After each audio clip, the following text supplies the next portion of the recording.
नमस्कार, मैं हूं आशीष चित्रांशी और आप देख रहे हैं द न्यूज लॉन्चर। क्या नरेंद्र मोदी बेचैन हैं इस वक्त? घबराए हुए हैं, डरे हुए हैं? इन सवालों का जवाब आज तलाशने की जरूरत है। इसके पीछे 5 तात्कालिक वजहें मैं आपको बता रहा हूं और इसके बाद हमारे साथ चौधरी पुष्पेंद्र सिंह जुड़ रहे हैं, क्योंकि वो सरकार के कुछ करीबी सहयोगियों के साथ टच में रहे और वहां से उन्होंने कुछ अंदर की खबर निकाली। तो खबर जब हम लोग के पास आती है, तो फिर वो आप तक जाती है। पुष्पेंद्र भाई के पास जैसे ही इन्फॉर्मेशन, कुछ इनपुट्स आए, उन्होंने तत्काल कहा कि अब ये इनपुट्स कम से कम दर्शकों को बता देना चाहिए। देखिए, घबराहट और बेचैनी की कई वजह हैं। ट्रंप का 50% टैरिफ, वो 50% दिखता है, लेकिन आप जा करके उन एक्सपोर्टर्स से बात कीजिए जो अमेरिका भेजते रहे, अपना सामान एक्सपोर्ट करते रहे हैं। ये 50% टैरिफ वेरिएबल है अलग-अलग प्रोडक्ट्स पर। किसी पे 67% ग्रॉस 67% होता है, किसी पर 66, किसी पर 63, किसी पर 69। ये ओवरऑल 50% दिखता है, लेकिन सब जोड़ करके ये 60%, 65% क्रॉस कर रहा है। उसके बाद H1B वीजा, जो मैं एक-एक अमेरिका पे था तो वहीं से बता रहा हूँ। H1B वीजा, इसने पूरे भारत में खलबली मचा करके रख दी है। इस देश का जो टैलेंटेड क्लास था, यूथ, टैलेंटेड यूथ, वो सब के सब, वो जो थे और ये जो बनने की प्रक्रिया में हैं, सब के सब बेचैनी में। ट्रंप बार-बार बेइज्जती कर रहा है, यहां तक कि ड्रग तस्करों की सूची में जो जिनसे जो नशीली दवाओं का कारोबार, व्यापार जिन देशों से संचालित हो रहा है, उस सूची में भारत को डाल दिया है। उसके बाद नेपाल में जो जेनजी आंदोलन हुआ और तख्तापलट हुआ, उसने बेचैनी बांग्लादेश और श्रीलंका से नहीं बढ़ी थी, मोदी की बेचैनी, नेपाल ने बेचैनी बढ़ा दी है। उस इन सब के अलावा, इन सब ने जितना इकट्ठा कारक पैदा किया है, देश के भीतर जो राहुल गांधी का अभियान चल रहा है, वो जब जुड़ता है, तो कुर्सी के चारों पाए हिलने लगते हैं, टूटने से लगते हैं, चरमराने लगते हैं मोदी के। अब मोदी इस फिराक में है, जो इनपुट्स हैं, जो पुष्पेंद्र जी आपको बताएंगे डिटेल में, वो इनपुट ये है कि इन मुद्दों से ध्यान भटकाने के लिए, क्योंकि मोदी जी ने एक नारे में बोला था ना, कांग्रेस पहले की सरकारें भटकाती थी, अटकाती थी और लटकाती थी। बेसिकली वो अपनी स्ट्रेटजी बता रहे थे, वो पुरानी सरकारों की नहीं बता रहे। तो अब देश को भटकाने के लिए, अटकाने के लिए और लटकाने के लिए कुछ बड़ा करने वाले हैं। जीएसटी किया, लेकिन जीएसटी ने वो ग्रास रूट लेवल तक वो खलबली पैदा नहीं की। लोग अभी भी, उनके लिए प्राइमरी मुद्दा वोट चोरी है। तो जीएसटी वाला जो दांव था वो फेल हो गया। उसमें उल्टा लोग कह रहे हैं कि तुम माफी मांगो, 8 साल तुमने लूटा है, पहले लूट की माफी मांगो। छूट का जश्न कैसे मनाए जब लूटा भी तुमने ही? तो वहां पर फंस गए। जीएसटी वाला फेल हो गया है मामला, वो कितना भी राष्ट्र को संबोधित कर ले। जरा ले आइए भैया चौधरी साहब को, चौधरी पुष्पेंद्र सिंह को लाइए, वही बताएं। स्वागत है पुष्पेंद्र भाई आपका। जरा सिलसिलेवार मैं कहता हूं, आपके हवाले पूरा का पूरा, अब ये डायस और सब कुछ आपके हवाले है। क्या इनपुट्स है, कहां से इनपुट्स मिले? जरूरी नहीं कि नाम बताओ, अगर आप मजबूरी में नाम नहीं बताना है तो नहीं बताओ आप, लेकिन कहां से इनपुट्स मिले, क्या इनपुट है, और सिलसिलेवार वो जो है सब इस प्रोग्राम में खोल दीजिएगा। देखिए आशीष जी, मोदी की जो आपने घटनाक्रम बताया, चाहे वो हम्म। ऑपरेशन सिंदूर में नाकामी हो, हम्म। ट्रंप का बार बार सीज फायर कराने में क्रेडिट लेना और हम्म। इंटरनेशनल इनकी बेइज्जती करना हो, हम्म। एसआईआर में इनकी किरकिरी होना हो, राहुल गांधी द्वारा वोट चोरी का विस्तार से सबूत देना हो, और ये जो है ये तमाम चीजें, और अब ट्रंप द्वारा H1 वीजा के माध्यम से हमारे जो आईटी सेक्टर है उसको धराशायी कर देना हो, जो कि मध्यम वर्ग जो बड़ा समर्थक रहा है मोदी का, उनके ऊपर बड़ा भारी कुठाराघात हो गया है। हम्म। तो अब इन सब चीजों से बचने के लिए या इन सब चीजों से ध्यान भटकाने के लिए मोदी येन केन प्रकारेण कोई ना कोई उपाय ढूंढ रहे हैं। उसी की कड़ी में इन्होंने ये जीएसटी वाला दांव चला था कि भाई जीएसटी हम घटा रहे हैं। और पहले लाल किले की प्राचीर से कहा, उसके बाद जब इसको घटाने की घोषणा हुई, जो जीएसटी काउंसिल के माध्यम से दोबारा क्रेडिट लिया, दुनिया भर में पूरे एडवर्टाइजमेंट छपे।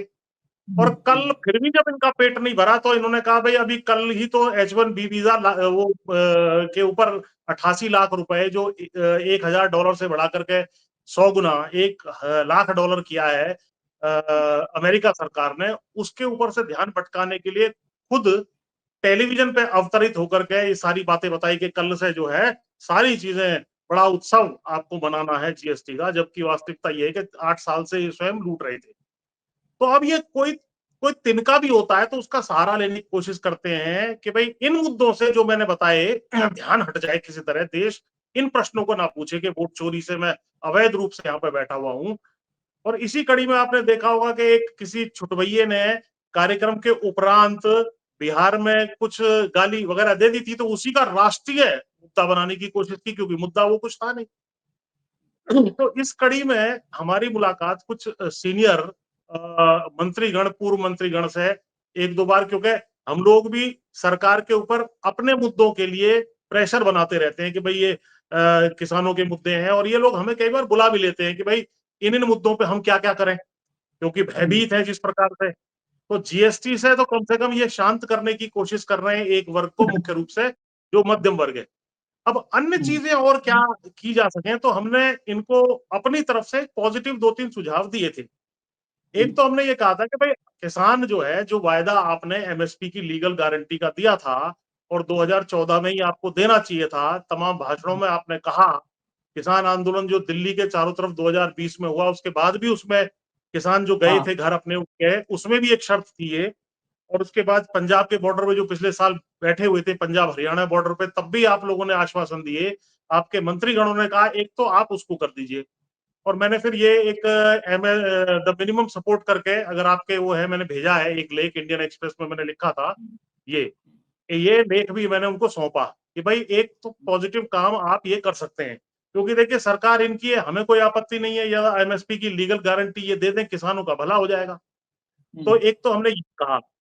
इसके बाद फिर हमने ये कहा कि भाई आपको जो है कुछ जो जातिगत जनगणना वाली बात राहुल गांधी कह रहे हैं, आप खुद ही इनको जनसंख्या के अनुपात में आरक्षण या हिस्सेदारी अलग अलग जातियों को क्यों नहीं दे देते हैं, आरक्षण की सीमा क्यों नहीं बढ़ा देते हैं। तो इसके विषय में भी मैंने इंडियन एक्सप्रेस में एक लेख लिखा था, उसको अगर आपके जो वो है हाँ, ये सोशल जस्टिस मैनिफेस्टो, मैंने ये बताया। और इसमें मैंने कहा कि भैया जो जिसकी जितनी संख्या है उसके अनुसार सभी पदों पर, तो उसमें मैंने राज्यसभा का भी नाम लिया, विधानसभा का भी नाम लिया, जुडिशरी का भी लिया, और बाकी यूनिवर्सिटीज में, सरकारी संसाधनों में। और इवन मैंने ये भी बताया कि जो मंत्री मंडल होते हैं, चाहे राज्य सरकार के हो, केंद्र सरकार के हो, तो उसमें SC ST OBC का आपको उनकी जनसंख्या के अनुपात में मंत्री आदि बनाना चाहिए। और एक बहुत महत्वपूर्ण मुद्दा जो अगले आर्टिकल में मैंने इंडियन एक्सप्रेस में लिखा था, साथी उसको आगे दिखाना चाहें, तो उसमें हमने ये लिखा था कि जो स्टेट लेवल पे ओबीसी ग्रुप्स हैं, वो सारे के सारे सेंट्रल लिस्ट में नहीं है, ऐसे सैकड़ों अगला जातियां दिखाइए हैं, भाई। तो आप इनका भी भला कर सकते हैं। तो ये हाँ 3-4 मैंने पॉजिटिव सुझाव दिए, लेकिन वहां जब ये इन्होंने ले लिए, कोई बात नहीं, अब ये इसको हाँ करेंगे या नहीं करेंगे मुझे मालूम नहीं। लेकिन हाँ जो उनकी बातों से मुझे एजेंडा दिखाई दिया, सामाजिक न्याय से मैं शुरुआत करूंगा। उनकी बातों से ये एजेंडा सामने आया कि देखिए हमारे देश में जो ओबीसी का आरक्षण है हम्म और एससी का और एसटी का, 3 वर्गों के आरक्षण है, एससी एसटी ओबीसी। तो जो हम्म मुस्लिम वर्ग है जिसको ये टारगेट पर लेके चलते हैं, आपकी जानकारी के लिए और दर्शकों के लिए बता दूं कि जो मुस्लिम समाज है वो हम्म जो है ओबीसी में भी शामिल है सारे देश में ऑटोमेटिकली। यदि कोई हम्म जाति मुसलमान है लेकिन वो ओबीसी है, जो हम्म हिंदुओं के इक्विवेलेंट है, तो वो अगर मुसलमान होने के कारण ओबीसी में से उसको निकाला नहीं गया। हम्म एसटी में भी यही स्थिति है, एसटी में भी न्यूट्रल मतलब रिलीजन न्यूट्रल आरक्षण है वो, अगर आप मुसलमान भी हैं तो आपको बाहर नहीं किया जाएगा। लेकिन शेड्यूल कास्ट में ऐसा नहीं है। शेड्यूल कास्ट में मुसलमान को बाहर कर दिया गया है। तो एक तो मुस्लिम बहुत दिनों से इस प्रयास में है, जो मैंने इस पर भारी रिसर्च और ये सब चीजें की हुई हैं। ये रंगनाथ मिश्रा कमीशन की रिपोर्ट थी जो यूपीए टाइम पे आई थी।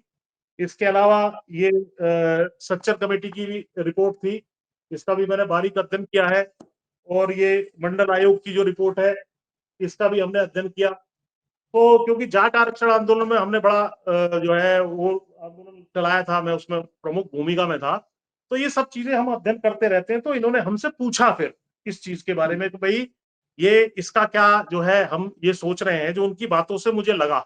अब किसने क्या कहा एग्जैक्टली नहीं, लेकिन उनकी बातों से ये पता लग रहा है कि भाई अगर मुसलमान जो है ओबीसी में है, एसटी में है, लेकिन एससी में नहीं है, तो हम एससी में आने की वो मांग कर रहा है मुसलमान के हमें एससी में डालो। तो हम इस आर्गुमेंट को रिवर्स करते हैं कि साहब अगर मुसलमान एससी में नहीं है तो मुस्लिम जातियां एसटी में और ओबीसी में क्यों शामिल है इस देश के अंदर, जबकि मुसलमान और क्रिश्चियन दोनों में ही जो रिलीजन है इनका वो जाति को तो नहीं मानता। इस तरह का एक प्रस्ताव इन्होंने अपने 2010 के नेशनल एग्जीक्यूटिव में भी, जब ये मिश्रा कमीशन की रिपोर्ट आई थी उसके खिलाफ पास किया था, जिसमें इन्होंने कहा था कि भाई इस्लाम और क्रिश्चियनिटी के अंदर जो है जातियां नहीं है, तो हम कौन होते हैं उनमें जातियां इंट्रोड्यूस करने वाले, तो इनको किसी हालत में भी एससी में शामिल नहीं करना चाहिए। अब इस चीज को रिवर्स करते हुए ये कहते हैं कि साहब क्योंकि मुसलमान और क्रिश्चियन एससी में शामिल नहीं है तो इनको ओबीसी और एसटी में शामिल क्यों करना चाहिए। अब इसके बहुत भारी कॉन्सिक्वेंसेस हैं कि अगर इन्होंने ये तार छेड़ दिया इस देश में कि मुसलमानों को ओबीसी की सूची से बाहर करो और क्रिश्चियंस को भी ओबीसी की सूची में से बाहर करो, एसटी की सूची में से बाहर करो, और जो है एससी में से वो बाहर है ही, तो इससे बड़ा भारी भू राजनीतिक एक तरीके का भूकंप जो है इस देश में आ जाएगा। क्योंकि मुसलमान प्लस यादव की जो एकता है वो ओबीसी की एकता है, वो एकता यूपी की राजनीति में भी जो है जो अखिलेश यादव करते हैं, या जो राजनीति बिहार का चुनाव आ रहा है इसमें जो ये लालू प्रसाद और इनकी जो तेजस्वी करते हैं, तो अगर ये कहना शुरू कर दें ये कि भाई हम ओबीसी में से मुसलमान को बाहर करेंगे, जो कि उनकी मुझे मंशा दिखी, तो ओबीसी वाले कहेंगे भाई बहुत अच्छा आपने कर दिया, हमारी कुछ सीटें खाली हो गई। तो यादवों की और मुसलमानों की लड़ाई आपस में इसी एक कारण से हो सकती है, मुसलमानों की यादवों की नहीं, पूरे ओबीसी वर्ग की मुसलमानों से। और पूरे देश में ही ये बिगुल फूंक दिया जाएगा कि वास्तव में जब एससी समाज में मुसलमानों को शामिल नहीं किया गया है इस आधार पे कि भाई मुसलमानों में जातियां नहीं होती हैं, क्रिश्चियन में जातियां नहीं होती हैं, तो इनको यहां से भी यानी ओबीसी में से भी बाहर किया जाए, क्या कारण है इनको वहां शामिल किया हुआ है। तो ये एक भारी टकराव मुसलमान बनाम ओबीसी वर्ग हो सकता है, और इसका तुरंत जो है भारी खमियाजा राजनीतिक रूप से आगामी जो बिहार का चुनाव है उसमें हो सकता है। क्योंकि इतने सक्षम तो ये हैं, प्रचार प्रसार कर दें, यादवों को कह दें भाई तुम्हारी सीटें तो जो है मुसलमान खा रहा है, सारा का मैं सारा रोकूंगा ओबीसी। आपको। जी बेसिकली जी आग लगाने में, बांटने में, नफरत फैलाने में, इसमें तो इनकी क्षमता पर कोई सवाल उठ ही नहीं सकता। लेकिन मैं एक बात इस देश के लिए जो इंफॉर्मेशन बता रहे हैं पुष्पेंद्र जी, उसके साथ जोड़ दूं, जो आप लोग को दिमाग में रखना है। इस्लाम बाकी दुनिया में, सऊदी अरब में, ईरान में किस शक्ल में है वो आप उसको छोड़ दीजिए। भारत में जो इस्लाम जिस शक्ल में है उसमें जातियां हैं। और अगर इस पर सवाल उठाना है तो पहले नीतीश कुमार से गठबंधन तोड़े भाजपा। नीतीश कुमार ने जातीय सर्वे करवाया तो उसमें शेख, पठान, जो है अंसारी, सब अलग अलग, जितना मुस्लिम तबके में जितनी जातियां हैं, बेसिकली भारत में कन्वर्टेड जो इस्लाम है वो कन्वर्टेड है, मूल तो यहाँ पे था नहीं। तो जो कन्वर्टेड मुस्लिम है वो जैसे जातियों में था अगड़े पिछड़े में, माइंडसेट तो वही है। उसी माइंडसेट में ये बात सच है कि इस्लाम में जाति नहीं है, लेकिन भारत में इस्लाम में खूब जातियां हैं। और इतने नहीं है, इस्लाम में उच्च जातियां और उसकी पिछड़ी जातियों में शादी ब्याह तक नहीं होता है। जी जी, शेख बिल्कुल पठान ठीक की कहा आपने। शादी तमाम पिछड़ी जातियों के मुस्लिमों में नहीं होती। तो ये बिल्कुल जो समाज है ना, हम देखो यहाँ पर सब्जेक्टिव भाजपा हो जाती है, दर्शकों को ये ध्यान रखना है, बहुत सब्जेक्टिव है। अब इस्लाम, इस जब आरक्षण की बात है, मतलब जब फूट डालना है, तो ये सऊदी अरब वाला इस्लाम इनको समझ में आएगा, जब फूट डालना होगा तो। और जब यहीं पर वोट लेना होगा तो बताएंगे डीएनए तो एक है। तो जब भागवत भी कहते हैं कि मुसलमान डीएनए तो हमारा एक है, तो जब डीएनए एक है, जब डीएनए एक है, तो जैसे तुम जातियों में बटे हो, वैसे यहाँ का इस्लाम भी जातियों में बटा। जब जी डीएनए एक है, तो जैसे तुम ब्राह्मण ठाकुर ब्राह्मण क्षत्रिय शूद्र वैश्य में बटे हुए हो, वैसे ही उसमें भी जो है जातीय क्रम है, बटा हुआ है। पहले ये तय कर लो सब्जेक्टिव, समाज को बांटने में इतना सब्जेक्टिव। अब सऊदी अरब का इनको इस्लाम समझ में आ रहा है। और बिल्कुल अभी बिल्कुल जब बिल्कुल। आते हैं तो भागवत को सुनिए, आपने सुना होगा पुष्पेंद्र भाई, डीएनए तो एक ही है मुसलमानों और हमारा, सब हम भारतीय हैं, सारे हिंदू हैं। तो जब सारे हिंदू हैं, तो फिर भारत के मुसलमान भी जाति में बटे हुए हैं। इस आधार पर अगर करेंगे, हालांकि हम लोगों की आवाज बहुत दब जाएगी, क्योंकि झूठों की आवाज बहुत तेज होती है, ये नफरत कर फैला देंगे, बांट देंगे। मैं आगे चलता हूँ। हाँ पुष्पेंद्र भाई, आगे और क्या क्या है? हाँ, इसमें एक चीज जो इनका आधार है वो ये भी है कि भाई ये जो शेड्यूल कास्ट का ऑर्डर था 1950 का, कॉन्स्टिट्यूशनल ऑर्डर शेड्यूल कास्ट 1950, ये हम्म जो है सच्चर कमेटी की रिपोर्ट से इसका अध्ययन किया है। इसका जो सेक्शन 3 कहता है कि जो व्यक्ति हिंदू सिख या बुद्ध नहीं होगा वो शेड्यूल कास्ट में उसकी गिनती नहीं मानी जाएगी, यानी कि हम्म मुसलमान और क्रिश्चियन उसमें से आउट है। इसी चीज को ये ओबीसी में भी लागू करने की इनकी मंशा है कि जब एससी में इस तरह का प्रावधान है तो उसको ओबीसी में काहे नहीं लागू करते हो, एसटी में काहे हम्म नहीं लागू करते हो। एसटी और हम्म ओबीसी में आपने मुसलमान क्रिश्चियन को क्यों जोड़ा हुआ है? और जातियां, जब ये वोट की बात आती है तो ये खुद कहते हैं कि ये जातियों में बटा हुआ मुसलमान, क्योंकि विरोध की बात आती है कहते हैं कि साहब वो मुसलमान एक है भैया, और लेकिन एक जातियों तो याद दिला दो फिर, ये पसमानदा मुसलमानों पर डोरे डालने के लिए ये बेसिकली फेल हो गया। 2 साल से पसमानदा पसमानदा, आज भी उत्तर प्रदेश में जिलेवार पसमानदा मीटिंग करवाया। बिल्कुल आ रहा हूं मैं इस जिलेवार, पसमानदा वाले जो मुद्दे पे। दानिश को लखनऊ में जो मंत्री बना के बिठाया है, दानिश को इसीलिए लगाया, अंसारी की जी जी वजह से, जो पसमानदा में है। अब मतलब अगर भाजपा को आप समझ गए जिस दिन, उसी दिन भाजपा को अगर इस देश समझ गया और मोदी समझ गया, तो उसी दिन भी शुरू हो जाएगा, भले इकोनॉमी हमारी कहीं रहे, क्योंकि फिर जी। हमें कोई मूर्ख नहीं बना पाएगा। हाँ जी ये जो पुष्पेंद्र भाई। पसमानदा वाला मुद्दा है मैं इसी पे आ रहा था कि इन्होंने बहुत प्रयास किए कि पसमानदा को जोड़ लेते हैं, क्योंकि हम्म मुसलमानों में पसमानदा ही 80-90% है और बाकी जो शेख पठान और वो सब हैं जिनको वो हम्म अशरफ और शायद अजलफ कहते हैं, बोला उनको छोड़ो, हम्म उनकी कोई मतलब नहीं है, तो हम्म बाकी हमारी तरफ आ जाएंगे क्योंकि हम इनका बड़ा वेलफेयर। लेकिन एक जो बयान आया था पिछले दिनों गिरिराज सिंह का कि साहब हम इनको सब कुछ देते हैं लेकिन ये गद्दार हैं मुसलमान जो है और हमें वोट नहीं देता, बिहार में भी बोले थे 4-5 दिन पहले, आपने सुना होगा। हम्म ये इसी चीज का रियलाइजेशन है कि सब नागरिकों के लिए जो भी सरकार आती है वो करती है, कुछ नागरिक आपको वोट देते हैं कुछ नहीं देते हैं। तो मुसलमान क्योंकि तुम्हारे काबू में नहीं आ रहा, वोट नहीं दे रहा, विपक्षियों का वो चाहे इंडिया गठबंधन में कांग्रेस हो या आरजेडी हो या समाजवादी पार्टी हो उसको वोट दे रहा है, तो इन्होंने कहा भैया ये काम ठीक नहीं चलेगा, अब इनको जो है पाला खींच के अलग करो। और ओबीसी के साथ मिलकर ये सत्ता पे काबिज हो रहे हैं, बिहार में भी और यूपी में भी। और ओबीसी में खुद यादव है और यादव जैसी और बहुत सारी जातियां हैं। तो अब ओबीसी का मुसलमानों से लड़ाई कराने का प्रबंध ये है कि ओबीसी में से मुसलमान को बाहर करो, जब एससी में से मुसलमान नहीं है क्योंकि इनके यहाँ जाति होती ही नहीं है, मोहम्मद साहब का इस्लाम लागू करो। चाहे ये जो है वैसे किसी जाति में कभी भी बांट देते हैं जब इनको सुविधा होती है कि भाई मुसलमानों में भी जातियां हैं ताकि मुसलमान एकजुट ना हो। अब ये कह रहे हैं मुसलमानों में जातियां नहीं है इसलिए ओबीसी से इनको बाहर करो, ओबीसी आरक्षण का लाभ मुसलमानों को, एसटी आरक्षण का लाभ मुसलमानों को ना मिले जैसा कि एससी में नहीं मिलता है। तो भैया यहां से भी बाहर करो, क्योंकि हमारे आर्टिकल 15(4) जो कहता है उसमें तीनों एक ही लाइन में है, SC ST SC BC. SC BC मतलब socially and educationally backward classes. इनके लिए विशेष प्रावधान करने का अधिकार सरकार को होगा। ये 15(4) आर्टिकल हमारा कहता है, जिसके आधार पे आरक्षण दिया हुआ है। तो इन्होंने कहा जो एससी उसी लाइन में है, मुसलमान को मुसलमान नहीं मान रहा है, वो एससी नहीं मान रहा है, तो ओबीसी और एसटी क्यों मान रहा है?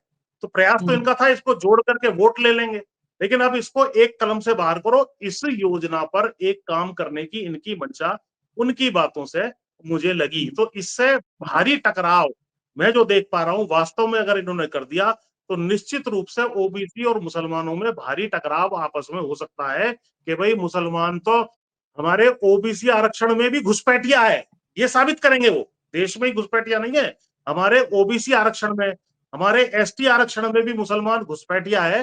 तो ऐसी कुटिल चाल चलने की जो है इनकी रणनीति मुझे लग रही है, और इसको संघ में ऊपर तक डिस्कशन किया जा रहा है उनकी बातों से, जो मुझे लगा। पहला मुद्दा तो हो गया ये कि मुसलमान ओबीसी की आपकी एकता, जिसकी वजह से आप सत्ता में आते हैं, चाहे समाजवादी हो चाहे आरजेडी हो, भैया इसको करो खत्म।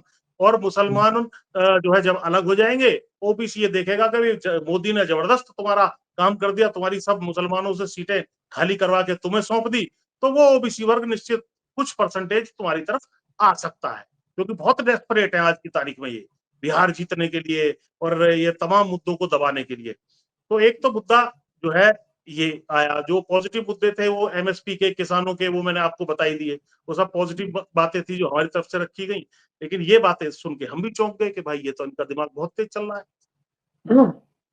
इसके बाद इन्होंने ये एक बात और कही कि भाई उत्तर प्रदेश में आज की तारीख में 37 सीट जीत करके समाजवादी बहुत उछल रही है, ये बहुत बड़ा अंतरराष्ट्रीय नेता बन रहा अखिलेश यादव, इसका इलाज करो।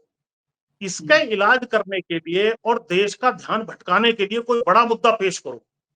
तो उन बड़े मुद्दों में एक बड़ा मुद्दा ये भी हो सकता है, जिसकी वहां चर्चा थी, कि क्यों ना प्रदेश के 3 टुकड़ों में उत्तर प्रदेश के बंटवारा कर दिया जाए, क्योंकि वेस्टर्न यूपी में समाजवादी पार्टी का बहुत ज्यादा जनाधार यादव है नहीं, और मुसलमान फिर आइसोलेट हो जाते हैं उस तरीके से जहां यादव बेस वोट नहीं है। तो जब भी प्रदेश बटेंगे तो बोला फिर इनको अपना चूल्हा और जो परात है वो कहीं रखनी पड़ेगी, मध्य में रखें, ईस्ट में रखें या वेस्ट में रखें। वेस्ट में यादव है नहीं, तो यहां से ये खाली हो जाएंगे। दूसरा, वेस्ट यूपी कुर्ते की जेब है, जो रेवेन्यू आता है और जो लूट बचती है वो वेस्टर्न यूपी से ज्यादा बचती है। जो नोएडा है, गाजियाबाद है, गौतम बुद्ध नगर, ये तमाम जो इलाके हैं, यहीं पर सबसे ज्यादा इन्वेस्टमेंट आता है। यहीं पर जो है सबसे ज्यादा ट्रांसफर पोस्टिंग भी चाहते हैं बड़े बड़े जो नौकरशाह भी हैं, और जो लूट खसोट जो भी होती है वो यहीं से ज्यादा होती है। तो इन्होंने कहा भाई ये अगर हट गया तो समाजवादी पार्टी कमजोर हो जाएगी, अखिलेश का इलाज हो जाएगा। और आपकी जानकारी के लिए, दर्शकों के लिए बता दूं कि जब भी कोई प्रदेश बंटता है, जो प्रदेश व्यापी पार्टी होती है वो निश्चित रूप से एक प्रदेश में सिमट जाती है। उदाहरण आंध्र प्रदेश के जब 2 टुकड़े हुए तो चंद्रबाबू नायडू कई बार पूरे आंध्र प्रदेश के मुख्यमंत्री रहे, लेकिन आज उनका तेलंगाना में शून्य है मामला, केवल वो सिमट गए आंध्रा जो छोटा वाला बचा हुआ पार्ट।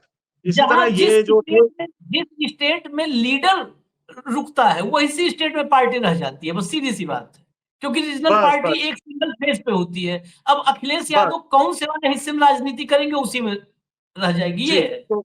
तो यही उदाहरण जो है बिहार का आप ले लीजिए। बिहार में से जब झारखंड बना, पहले हाँ आरजेडी पूरे बिहार में थी, तो आज हाँ लालू का कोई नामो निशान, बहुत ज्यादा 2-4 सीटें छोड़ दे हैं तो झारखंड में नहीं है, वो इधर सिमट गए। तो इनकी योजना ये है, क्योंकि ये इटावा से आते हैं, ये इटावा छोड़ दिया जाए, ये इटावा उधर रहेगा मध्य यूपी की तरफ। तो मध्य यूपी की तरफ इटावा छोड़ दिया गया तो ये मध्य में रहेंगे। और इसके साथ एक कोलेटरल इंतजाम जो अमित शाह चाहते हैं योगी जी का करना, वो समस्या भी हल होती है। आज Yogi ji number 2 to the prime minister और फ्यूचर प्राइम मिनिस्टर के रूप में अपने आप को प्रोजेक्ट कर रहे हैं, माने भी जाते हैं पूरे देश में, संघ परिवार में और जनता में भी। तो लोग ये, उनके दिमाग में ये कि इसको 80 सीटों वाला मुख्यमंत्री से सीमित करके 26-27 सीटों वाला मुख्यमंत्री पूर्वांचल का घोषित कर दो, मध्य भाग में किसी ब्राह्मण को बना दो, और वह पश्चिम में किसी जाट को बना दो, क्योंकि जाट इनसे राजस्थान में भी नाराज है, हरियाणा में भी नाराज है, और जट सिख जो पंजाब में तो कभी इनको घुसने ही नहीं देते, दिल्ली में भी बहुत अच्छी स्थिति नहीं है। तो वेस्टर्न यूपी में इस तरीके से जाटों को अपनी तरफ रखो, क्योंकि जाट भी नाराज चल रहा है, किसान आंदोलन वगैरह जितने भी हैं। तो बोला ये समस्या भी हल हो सकती है। तो ये चर्चाएं वहां चली, मैं भी इनके दिमाग को देख के आश्चर्यचकित हो गया कि ये तो दूसरों का छोड़ो, अपने खुद के योगी का ही इलाज करने में कोई इनको गुरेज नहीं है। क्योंकि लॉजिक इनका ये था, भाई दोनों गुजराती, इनको क्या मतलब है, कोई बहुत प्रेम तो है नहीं यूपी से, इनको तो ये चाहिए कि 29 तक हमारी सत्ता सुरक्षित रहे।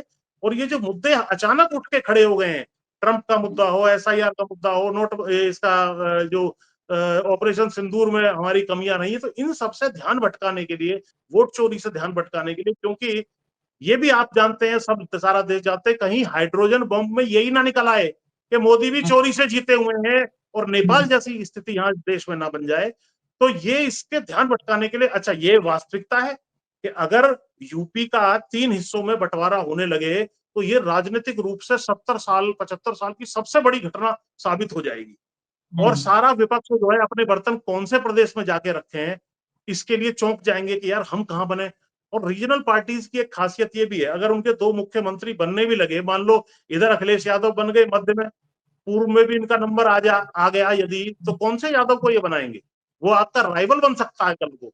और हमने तो चौधरी चरण सिंह जी की हम बात करें, सारे देश का बहुत ज्यादा पॉपुलर वो जरूर थे, लेकिन वोट के नाम पे हरियाणा में इतने नहीं थे जितने देवीलाल रहे। तो रीजनलिज्म ऐसा है कि एक प्रदेश का नेता दूसरे प्रदेश में जाकर के उतना सफल नहीं होता है। तो मध्य भाग के यादव, अखिलेश यादव, क्या पूर्व में एक नए यादव नेता नहीं उभरेंगे? क्या पश्चिम में इनको जो इनका यादव वोट बैंक नहीं है, वहां से ये सिमट नहीं जाएंगे? तो इससे अच्छा इसका, क्योंकि इस पे मैंने प्रदेश बंटवारे पे मैंने खुद भी काफी काम किया है, और हम लोग भी चाहते थे कि भाई वेस्टर्न यूपी अलग राज्य बने, इस पर हमने काम किया था। आर्टिकल 3 है हमारे संविधान का, उसके अनुसार ये प्रेरोगेटिव जो है केंद्र सरकार का है, सामान्य बहुमत से पास करा सकते हैं, इसमें कोई संविधान संशोधन की आवश्यकता नहीं है। एक बिल तैयार होता है, इसका प्रोसेस ये है, आर्टिकल 3 संविधान के अनुसार वो उसमें राष्ट्रपति की मर्जी से उसको भेजा जाता है उस राज्य में जिसकी सीमाएं बदलनी है। किसी भी राज्य की सीमा बदलना, उसका नाम बदलना, ये सब जो है केंद्र सरकार के अधीन आता है। उस राज्य से कहा जाता है कि 15 दिन 1 महीने के अंदर आप अपने विधानसभा से जो भी आपका निर्णय हो भेज दीजिए। लेकिन वो निर्णय बाध्य नहीं है, जैसा आंध्र प्रदेश के केस में हुआ। आंध्र प्रदेश ने बंटवारे वाले बिल को रिजेक्ट कर दिया था, आपको याद होगा। उसके बावजूद भी कांग्रेस ने बंटवारा कर दिया। हालांकि उसकी वजह से कांग्रेस दोनों जगह से सुपड़ा साफ हो गया, बड़ी मुश्किल से आई है वो 15 साल बाद वहां पे 10 साल बाद। तो इससे ये पता लगता है कि ये जो है, अगर योगी चाहे भी कि मैं इस बिल को पास ना होने दूं, उनकी कोई मर्जी इसमें नहीं चलेगी। वो रिजेक्ट भी कर दे विधानसभा यूपी की कि भाई यूपी का बंटवारा हम नहीं चाहते हैं, तब भी केंद्र सरकार रातों रात सामान्य बहुमत से, स्पेशल बहुमत नहीं चाहिए, 2/3 मेजोरिटी नहीं चाहिए, संविधान संशोधन इसमें नहीं चाहिए। आर्टिकल 3 हमारे दर्शक संविधान का नेट पे से देख सकते हैं, इसको किया जा सकता है। और ये इनके हाथ का काम है, इसमें कोई पाकिस्तान पे अटैक नहीं करना, कोई चीन पे अटैक नहीं करना, कोई ट्रंप को नहीं मनाना। तो अगर इन्होंने ये काम कर दिया तो ये तो बहुत बड़ी घटना हो जाएगी। तो ये सारी चीजें देख करके मैंने कहा भाई ये तो तोड़ फोड़ मरोड़, कूटनीति, राजनीति, सब चीज इस्तेमाल करेंगे, लेकिन गद्दी छोड़ने वाले नहीं है। और मुझे तो उनकी बातों से, हालांकि ये चर्चा में नहीं था, ये भी आशंका लगी कि कहीं बहुत ज्यादा काम खराब हो गया तो कहीं ये इमरजेंसी तक लागू ना कर दें इस देश के अंदर, कि साहब आपातकाल, क्योंकि नेपाल जैसा हाल हो सकता है, विद्रोही और विदेशी ताकतें यहाँ पर जो है हावी हो गई हैं, हो या पाकिस्तान के, अमेरिका के एजेंट बन के राहुल गांधी घूम रहे हैं, विपक्षी गण हमारे ऊपर हमलावर हैं, सोशल मीडिया पे अर्बन नक्सल्स का कब्जा हो चुका है। तो ये सारी बातें करके भी कर सकते हैं, ऐसी मुझे आशंका है। जी तैयारियां तो पुष्पेंद्र भाई बहुत सारी वैसे ही दिख रही हैं। जिस तरह से 74 के बाद के आंदोलनों के फाइलें निकाली जा रही हैं, भीड़ पर सोशल मीडिया पर अंकुश के लिए विचार विमर्श चल रहा है। लेकिन जो उत्तर प्रदेश के बंटवारे पर आप कहे ना, उसमें मुझे लगता है कि अगर मैं इस खबर को जब देख रहा हूं आपके बताने के बाद, तो मुझे लगता है कि अखिलेश से ज्यादा योगी आदित्यनाथ के इलाज पर जोर है। उसकी वजह मैं जो मेरा हो सकता है मैं गलत हूं, लेकिन दर्शक इस बात पे भी, इस एंगल पर भी सोचे। अखिलेश यादव अपोजिशन कहीं ना कहीं, वो भले अपोजिशन को तो ज्ञानेश कुमार जैसे कई कोई भी कुमार आएगा वो उसकी लिमिटेशन तय कर देगा, उसकी औकात तय कर देगा। समस्या क्या है, अब सरकार नरेंद्र मोदी नहीं अमित शाह चला रहे। इसमें कोई दो राय नहीं है। बाहर कुछ भी आपको दिखे, भाषण देता हुआ कोई नजर आए, लेकिन सरकार शाह चला रहा है। और ये मैं बिल्कुल पुख्ता बात बता रहा हूं, इस बात को लेकर के टकराव भी है। अमित शाह को नरेंद्र मोदी ने कमिट भी किया था कि 75 साल हो जाएगा तो मैं सौंप दूंगा आपके हाथ। लेकिन जब वो समय आया तो मोदी जी ने कहा कि नहीं, ये सरकार गठबंधन वाली है, तुम चला ही नहीं पाओगे, मैं ही चला पाऊंगा।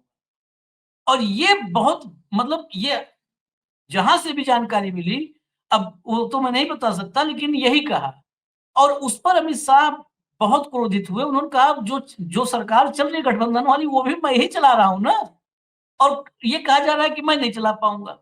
तो कुल मिलाकर के ये है कि मोदी आज नहीं तो कल जब भी हटेंगे, तो कौन? बिल्कुल। जैसे ही मोदी हटेंगे, पुष्पेंद्र भाई ये गौर कीजिएगा कि उस पर, और दर्शक भी, जैसे हटेंगे तुरंत संघ को भी मिलेगा। वो शुतुरमुर्ग जैसे अपनी मुंडी छिपा लेता है विपरीत परिस्थितियों में, वैसे ही शुतुरमुर्ग जैसे गर्दन फिर से निकालने का मौका मिलेगा संघ को। आज की तारीख में संघ की कोई हैसियत नहीं है, ये यकीन कर लीजिए। कोई मोहन भागवत, कोई संघ, कुछ नहीं। संघ में भी आज चाहे तो मोदी संघ में स्प्लिट करवा दे अमित शाह, और मोहन भागवत अकेले बैठे डफली बजाते नजर आएंगे आप। तो संघ में भी स्थिति बहुत खराब है। जब मोदी के हटते ही वो गर्दन निकलेगी, क्योंकि तब अमित शाह को न्यूट्रलाइज करना संघ को लगेगा आसान है, बाकी नेता हम इकट्ठा कर लेंगे और बीजेपी पर फिर कस लेंगे सिकंजा। उसमें बड़ा टूल कौन बन सकता है? मैं नेता का नाम नहीं, मैं क्षेत्र का नाम लेता हूं, उत्तर प्रदेश। क्योंकि उत्तर प्रदेश एक मुश्त 80 सीट देता है। और उत्तर प्रदेश में जिस नेता को नेता बनाया संघ ने 17 के पहले, मैं जानता हूं, मैं 30 साल से योगी आदित्यनाथ की राजनीति देख रहा हूं, निजी तौर पर उसी इलाके से आता हूं। तो 17 के पहले राजनीतिक हैसियत कोई नहीं थी। गोरखपुर के सांसदी छोड़ दिया जाए तो यह हकीकत है, कोई नहीं थी। 17 के बाद बनाया गया। मुख्यमंत्री तो आप नायब सिंह सैनी को बना दिए। अब नायब सिंह सैनी भी हरियाणा में नेता हो गए ना, तो वो तो खैर फायर ब्रांड थे। तो योगी के सहारे की, योगी 80 सीटों के झंडा बरदार हैं, लंबरदार हैं। शाह को 1 मिनट में न्यूट्रलाइज किया जा सकता है। मुझे लगता है शाह उतने दूर देख रहे हैं, जब अगर योगी सरवाइव भी कर जाए अगर, तो 25 सांसद की हैसियत हो योगी की, बिल्कुल। फिर 25 सांसद की बिल्कुल। हैसियत हो, फिर योगी दिल्ली पे नजर न डाल पावे। स्थिति भजन लाल शर्मा जैसी स्थिति योगी आदित्यनाथ की हो, कि एक मुख्यमंत्री भजन लाल शर्मा है, वैसे ही एक मुख्यमंत्री योगी आदित्यनाथ। ये बिल्कुल। बेसिकली अपना रास्ता, मतलब अमित शाह का रास्ता बिल्कुल साफ हो जाए, निर्बाध आबाद हो, उसमें कोई बाधा ना हो। मुझे लगता है कि उसी कड़ी में ये कदम उठाया जा सकता है। अगर ये अंदर खाने चर्चा है, तो अब मैं मानता हूं इसको। जी पुष्पेंद्र भाई बोलिए। जी। देखिए इसकी मार्केटिंग अमित शाह, देखो ये दोनों तीनों चारों लोगों के लिए बड़ा जो है अच्छा मामला बन रहा है, विन विन हाँ सिचुएशन है। हाँ मोदी के लिए ये है कि अगर मैं प्रदेश का बंटवारा कर दूं तो इतना हाँ रायता फैल जाएगा कि देश का ध्यान सारी चीजों से हटके इसी पे आ जाएगा कि उत्तर प्रदेश का बंटवारा हो गया साहब। हाँ हाँ अच्छा, अमित शाह का जो सबसे बड़ा राजनीतिक दुश्मन योगी जी हैं आज की तारीख में, जो उनको ठिकाने लगा सकते हैं, जैसे मोदी ने अपने गुरु जो है उनको अडवाणी जी को ठिकाने एक तरीके से लगा दिया। उस चैलेंज को सीमित कर दिया जाएगा, जैसा आपने भी अभी बात कही, 25 26 27 वाला। क्योंकि योगी जी नहीं तो चैलेंज कर सकते हैं भाई, सीटों मैं बनूंगा, तो तुम गुजरात से आए हो, 26 सीटों वाले हो तुम लोकसभा में, तो भाई तुम कैसे बन जाओगे?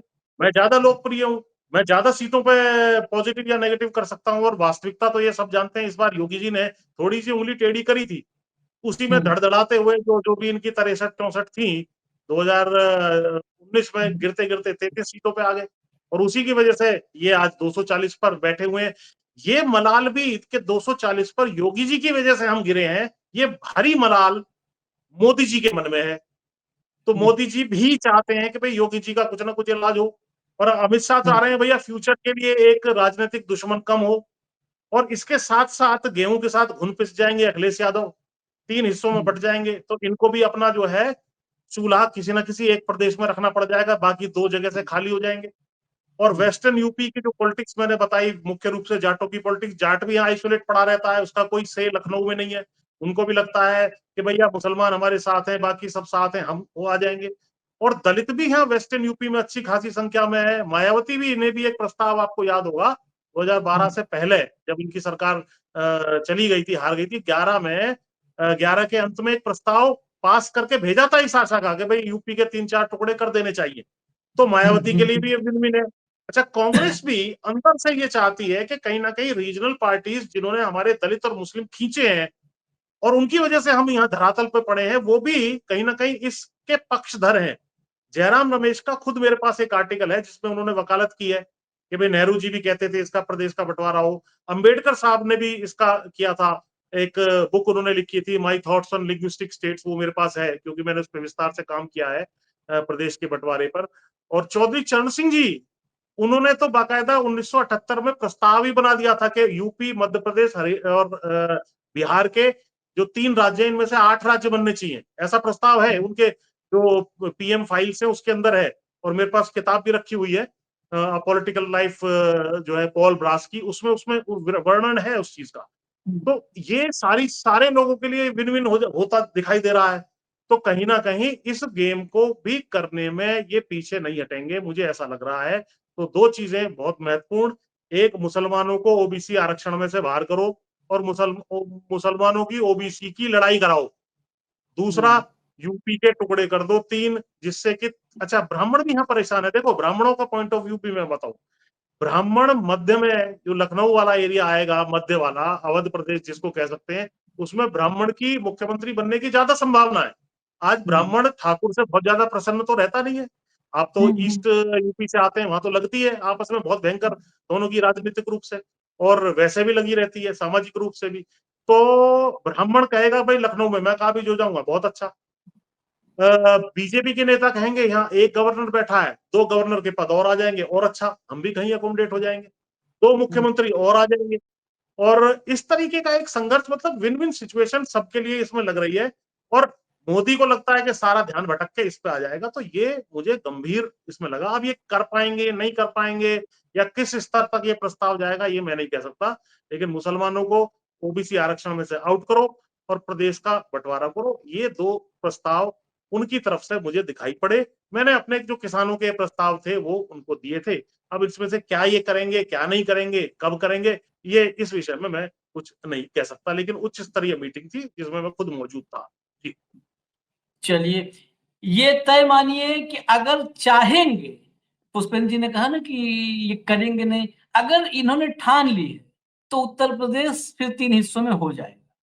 क्योंकि राज्य में उसकी भले संवैधानिक बाध्यता नहीं है, प्रस्ताव राज्य से भी पास होकर के आएगा, क्योंकि इस राजनीति को, उत्तर प्रदेश और दिल्ली की राजनीति हम लोग करीब से देख रहे हैं। अगर दिल्ली से आदेश हो गया तो योगी आदित्यनाथ चाहें या न चाहें, वो उत्तर प्रदेश विधानसभा से पास होगा। और आखिरकार जब कुर्सी पर संकट आ जाएगा, तो निजी तौर पर जितना मैं योगी जी को समझता हूँ, योगी जी सिर्फ गोरखपुर के भी मुख्यमंत्री रहने के लिए तैयार हो जाएंगे कि सिर्फ गोरखपुर का मुख्यमंत्री मुझे बना दो, तो उसके लिए भी तैयार हो जाएंगे। योगी जी भी जो है नरेंद्र मोदी से 1 इंच नहीं कम, वो थोड़ा ज्यादा ही वो निकल सकते हैं। तो ये स्थिति है। जो जानकारियां पुष्पेंद्र जी के पास थी वो वाकई अभी सोचने वाली है। दोनों जानकारियां, इस पर मंथन करने की जरूरत है। प्रदेश का बंटवारा वो क्या कर सकता है, और उससे ज्यादा देश भर में एक बड़ा रिफ्ट, एक बड़ी दरार, एक बड़ी खाई खींचने की कोशिश, जिसमें सामाजिक टकराव मतलब अपने चरम पर जा सकता है। तो उससे तो सावधान रहना है, अगर वो स्थिति पैदा होती है तो सावधान रहना है। बिल्कुल। धन्यवाद पुष्पेंद्र जी, बहुत बहुत धन्यवाद। न्यूज लॉन्चर आप धन्यवाद लोग सर। देखते रहिए, हमें इजाजत दीजिए। फिर कोई ऐसी बात होगी, अपडेट होगी, तो पुष्पेंद्र जी के पास जैसे रहती है तुरंत हम आप तक लेके आ जाते हैं। नमस्कार।